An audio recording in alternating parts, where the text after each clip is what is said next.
రాష్ట్ర అధ్యక్షుడు రైతు అధ్యక్షుడు ఎంవిఎస్ నాగిరెడ్డి గారు వారు వ్యవసాయ రంగంలో పడుతున్నటువంటి బాధలు ఇబ్బందులు వాటిని గురించి వారు ప్రసంగిస్తారు.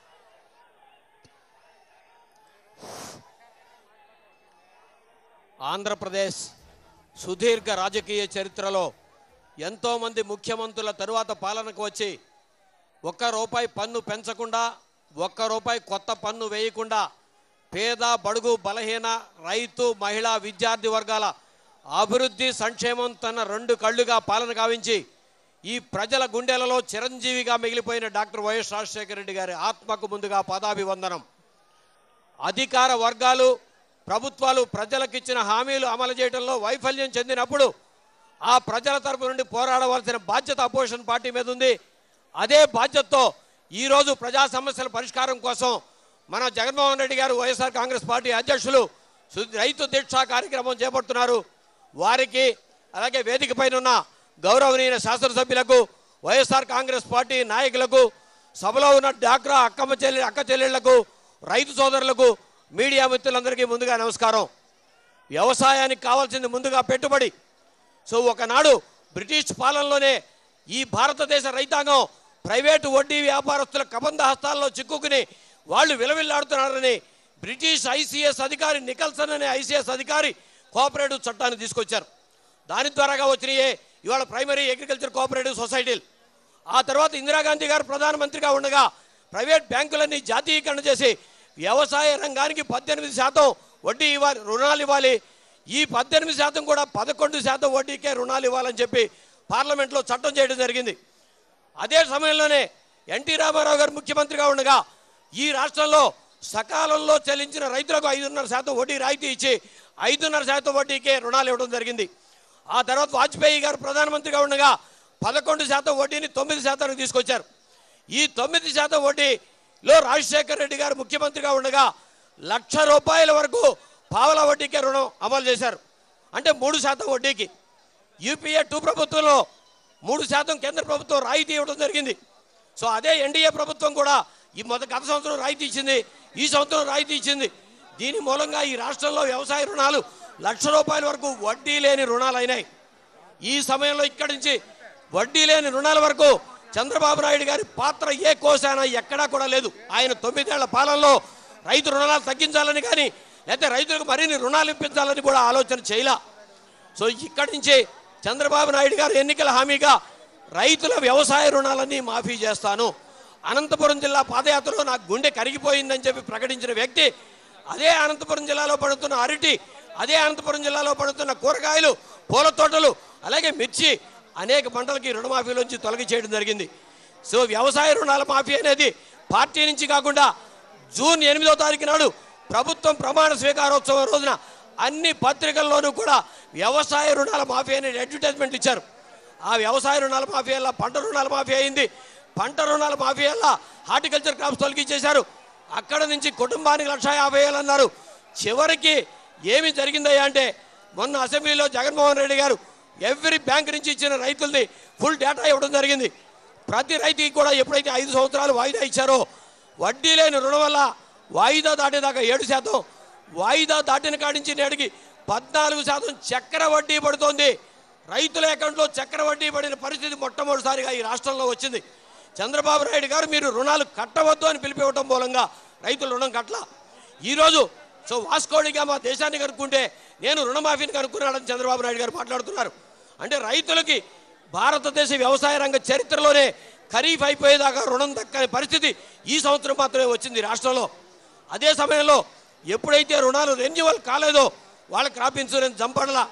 ఉత్తరాంధ్ర జిల్లాలో హుదూద్ తుఫానికి నష్టపోయిన రైతులకి క్రాప్ ఇన్సూరెన్స్ రాలా.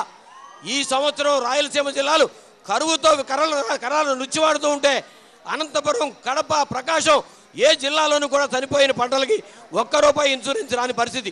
ఇది చంద్రబాబు నాయుడు గారి ఘనత. సో 87,000 కోట్లు వ్యవసాయ రుణాలుంటే ఎన్నికల ముందే జగన్మోహన్ రెడ్డి గారు ప్రశ్నించింది వ్యవసాయ రుణాలు ఉమ్మడి రాష్ట్రంలో 1,27,000 కోట్లు ఉన్నాయి. ఇది 2 వంతులు ఆంధ్రప్రదేశ్లోనే ఉన్నాయి. ఈ రుణాలు నీకు ఎలా సాధ్యమయ్యా అని ప్రశ్నిస్తే నేను MA ఎకనామిక్స్ చదువుకున్నాను, ఇదంతా నాకు సాధ్యం అని చెప్పి ఈ రోజునేమో వైఎస్ఆర్ కాంగ్రెస్ పార్టీ రుణమాఫీని వ్యతిరేకించిందని చెప్తున్నారు. వైఎస్ఆర్ కాంగ్రెస్ పార్టీ కానీ జగన్మోహన్ రెడ్డి గారు కానీ ఏ రోజున కూడా మనం రుణమాఫీని వ్యతిరేకించలా. వ్యవసాయ రుణాల మాఫీ మీరు చెప్తున్నదని సాధ్యం కాదని చెప్పాం తప్ప వైఎస్ఆర్ కాంగ్రెస్ పార్టీ మేనిఫెస్టోలోనే క్లియర్గా ఉంది. వ్యవసాయం రాష్ట్ర ప్రభుత్వ అధీనంలో ఉన్నప్పటికీ కూడా వ్యవసాయ రుణాలు కానీ వడ్డీ రేట్లు కానీ వ్యవసాయ ఉత్పత్తుల ఎగుమతులు దిగుమతులు కానీ క్రాప్ ఇన్సూరెన్స్ కానీ డీజిల్ ఆయిల్ ధరలు ఎరువుల ధరలు అన్నీ కూడా కేంద్ర ప్రభుత్వం అధీనంలో ఉన్నాయి. సో కేంద్ర ప్రభుత్వం మీద ఒత్తిడి తీసుకొచ్చి సరికొత్త రుణమాఫీ పథకాన్ని తీసుకొస్తాం. అలాగే రాజశేఖర్ రెడ్డి గారు రుణమాఫీలో సకాలంలో కట్టి రైతులకు అందలేదని అకౌంట్కి 5,000 రూపాయల కాడికి 1,800 కోట్లు రాయితీ ఇవ్వడం జరిగింది. అలా రాష్ట్ర ప్రభుత్వం నుంచి మరికొంత రాయితీ ఇస్తామని చెప్పి ప్రకటిస్తే ఈరోజు ఒక మోసపూరితంగా వైఎస్ఆర్ కాంగ్రెస్ పార్టీ రుణమాఫీని వ్యతిరేకించిందని మాట్లాడుతున్నారు. ఇదొక తప్పుడు విధానం. ఈ రోజున రైతుల అకౌంట్లకి 8,500 కోట్లు కేవలం పంట రుణాలకే వడ్డీ పడితే ఈరోజు 3,500 కోట్లు రుణాల్లో జమేసి అది కూడా రైతుల రుణాల్లో జంపడ్లా. డిసెంబర్ 5వ తారీఖు నాడు వైఎస్ఆర్ కాంగ్రెస్ పార్టీ దీక్ష చేసిన తర్వాత మాత్రమే ఆ డబ్బులు బ్యాంకులకు వచ్చినాయి. ఆ వచ్చిన తర్వాత కూడా రైతుల్ని మీ పాస్ పుస్తకాలు తీసుకురండి, మీ పాస్ పుస్తకాల్లో మేము స్టాంప్ వేయాలని చెప్పారు. కానీ జగన్మోహన్ రెడ్డి గారు మరలా ఈ దీక్ష చేయడానికి 2 రోజుల ముందు మొన్ననే ఆ పాస్ పుస్తకాలు అవసరం లేదని చెప్పి రైతుల అకౌంట్లో జమ వేయమని చెప్పడం జరిగింది. సో ఇప్పటికీ కూడా ఒక మోసపూరిత విధానాలతో దయచేసి మీరు చెప్పింది ఏమిటి? మీ తాకట్టు పెట్టుకున్న దస్తావేజులు మీ ఇంటికి వస్తాయి, మీ తాకట్టు పెట్టుకున్న పుస్తెల తాళ్ళు మీ ఇంటికి వస్తాయని చెప్పారు. ఇక్కడున్న మహిళా మండలి మొత్తం కూడా వాళ్ళ మెడలోని బంగారు తాడులు బ్యాంకులో తాకట్టు పెట్టుంటే పసుపు తాడులతో ఉన్నారు. ఇక్కడ వాళ్ళ బంగారం మొత్తం కూడా వాళ్ళు ఆక్షన్ చేయిస్తున్నారు. నిన్ననే వచ్చింది ఆంధ్ర బ్యాంక్ నుంచి డైరెక్ట్గా మా దగ్గర వాయిదా దాడితే ఈ రుణాలన్నీ కూడా మేము బంగారం ఆక్షన్ పెడతామని. కానీ ఎక్కడ కూడా చంద్రబాబు నాయుడు గారు దీని మీద కనీసం పట్టించుకోకుండా యోగా చేస్తూ నృత్యం చేస్తున్నాడు చంద్రబాబు నాయుడు గారు. ఇదేనా పాలనా విధానం? సరే, వ్యవసాయ రంగ పరిస్థితి తీసుకుంటే చంద్రబాబు నాయుడు గారు ముఖ్యమంత్రి అయ్యే నాటికి ఆంధ్రప్రదేశ్లో సకాలంలో వర్షాలు లేక సరిగా పంటలు పండిన పంటలకు గిట్టుబాటు ధరలు లేక రైతులు ఆత్మహత్యలు చేసుకునే పరిస్థితిలో 23 కేంద్ర సహకార బ్యాంకులు ఉంటే 18 బ్యాంకులు దివాళా తీసిన పరిస్థితి. మరలా తిరిగి కేవలం 8 నెలల పాలన నిండక ముందే ఈరోజు వ్యవసాయ రంగ పరిస్థితి తీసుకుంటే రాజశేఖర్ రెడ్డి గారు 5.5 సంవత్సరాల పాలనలో ఒక్కరోజైనా సరే 1000 మందితో చంద్రబాబు నాయుడు గారు ఎక్కడైనా రోడ్డుకు వచ్చి ఒక ఉద్యమం చేసిన పరిస్థితి ఉందా? ఈరోజు 8 నెలల్లోనే పూర్తిగా వేలాది మందితో రైతాంగం, అలాగే డ్వాక్రా మహిళలు, అలాగే చేనేత వర్గాలు రోడ్డు ఎక్కి వాళ్ళు పడిన పరిస్థితి. ఈ రోజున